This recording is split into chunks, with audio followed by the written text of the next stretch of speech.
السلام عليكم البنات، كي دايرين؟ بخير؟ كنتمنى تكونوا بخير وعلى خير. مبروك عواشركم بالصحه والسلامه، كل واحد باش كيتمنى يا ربي.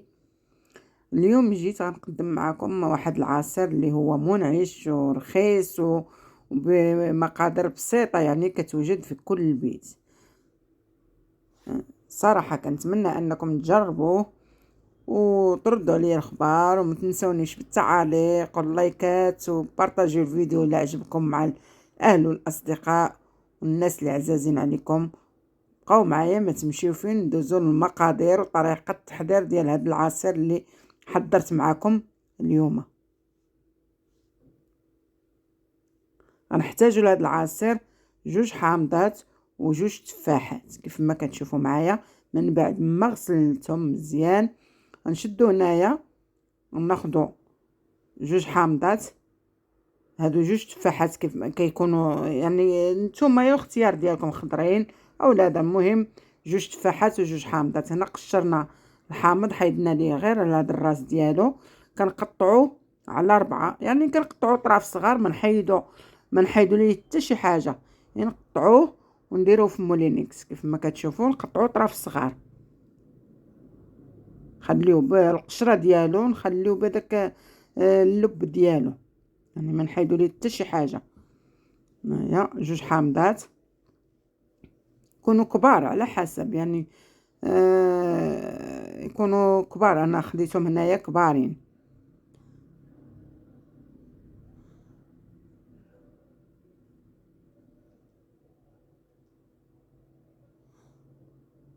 هنايا انا بديت في التفاح، ولكن انا هنايا غير قطعت غير وحده، غنرجع معكم.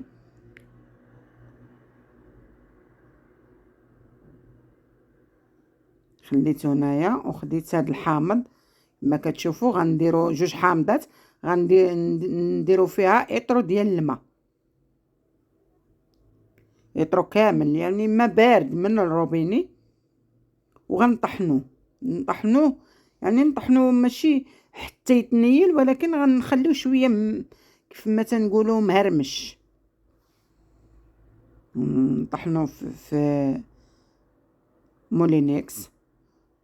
شدوه هنايا، غنصفيوه في الصفايه تكون رقيقه، نصفيوه ونحركوه مزيان حتى يتصفى لينا مزيان، يعني نبقاو بمعلقه، ناخذ معلقه ونبقاو نحركو فيه حتى كيتصفى، كينشف، يعني هذاك البقايا ديال الحامض غتنشف. هنايا نبقاو نوركو بالمعلقه مزيان حتى كينشف مزيان.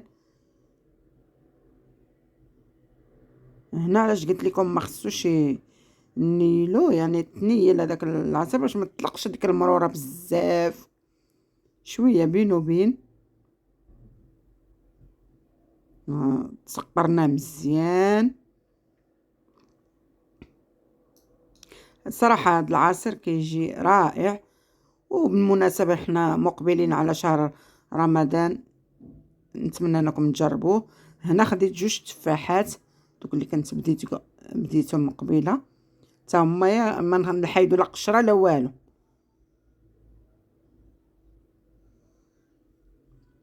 اصلا انا كناخذ هاد التفاح الخضر هكا، يعني تفاح زوينه للريجيم، الناس ديال الريجيم. هو كتاخدو بحال دابا، تاخدو دابا شويه كتلقى ديك القشره ديالو ولات بحال يعني بحال ولات قهويه، وهي راه لا، التفاح راه مزيان من الداخل.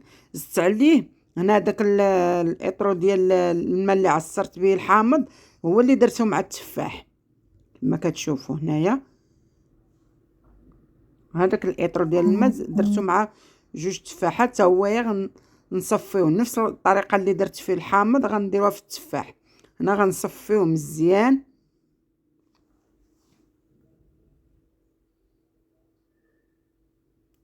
يعني هاد العصير اللي غنحتاجو بحال قلتي دابا، 2 حامضات درتهم في اطرة الماء، والتفاح في اطرة الماء، لكن انا حتى الاخر عاد غنزيد، حتى طحنت التفاح عاد غنزيد هذاك الاطر ديال الماء، باش غتولي عندنا 2 اطرو في 2 تفاحات و2 ليمونات حامضات عفوا.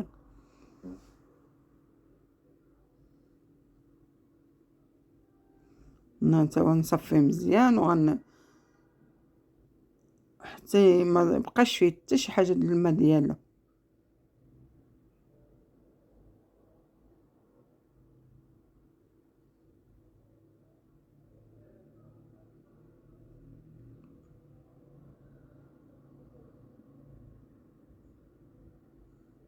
نصفيه نحركو بمعلقه.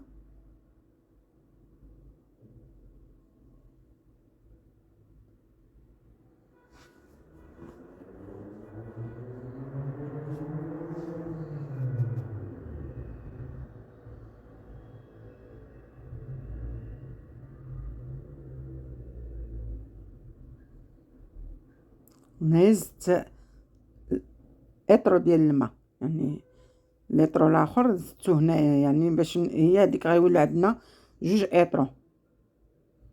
انا زدتو فوق من هاد القشره ديال التفاح وفي نفس الوقت كنحرك باش يتصفى مزيان. كيف ما كتشوف ما بقاش فيه ما بقاش القشره بزاف. عندها هاد الشبكه العيون ديالها رقاق، ما كتخرج ليا حتى شي حاجه، غير الماء صافي. وغنرميو هنا، نحيدو داك القشره كامله.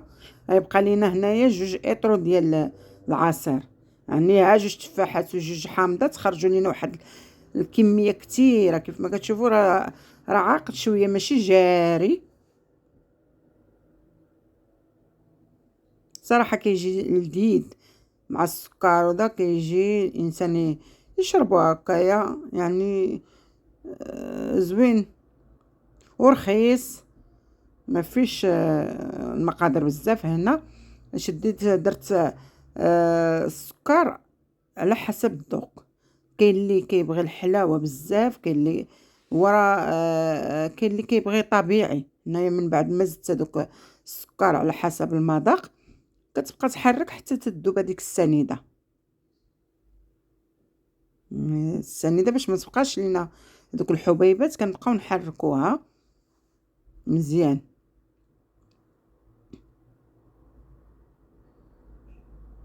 كنخوي في قرعه، القرعه اللي غنشربو فيه،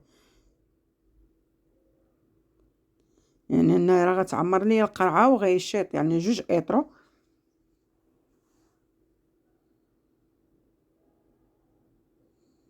هاد القرعه كتهز ليا اطرو، وها اللي بقى ليا في سميتو في السوبيره. وهذا كاس، راه تقريبا هذاك الكاس ديال الماء الكبير، انا هذا نقصتو ليا انايا، ما بغيتش السكر، انا بغيتو طبيعي كنشربو طبيعي بلا سكر. قصت ليا كاس كبير، يعني ها هي 2 اطرو كيف ما كتشوفوا. صراحه كنتمنىكم انكم تجربوه هاد العصير. واللي بغى يذوب المقادير يذوب له، اللي عجبو وبغى يذوب المقادير يذوب لها. ولا الانسان بغى يديرها غير يجرب غير في ليمونه وحده وتفاحه وحده واطره الماء، يدير نص اطره الماء في الحامض ونص اطره الماء في التفاحه. صراحه هذا هو الشكل النهائي ديال العصير ديالنا اللي حضرت معكم اليوم. كيجي لذيذ، كنتمنى انكم تجربوه. صراحه ما غتبقاوش تستغناو عليه، ساهل بمكونات بسيطه. نتمنىكم انكم تجربوه، وما تنسونيش بالتعاليق واللايكات وتبارطاجيو الفيديو مع الاهل والاحباب. وشكرا لكم، الى فيديو قادم ان شاء الله. مع السلامه.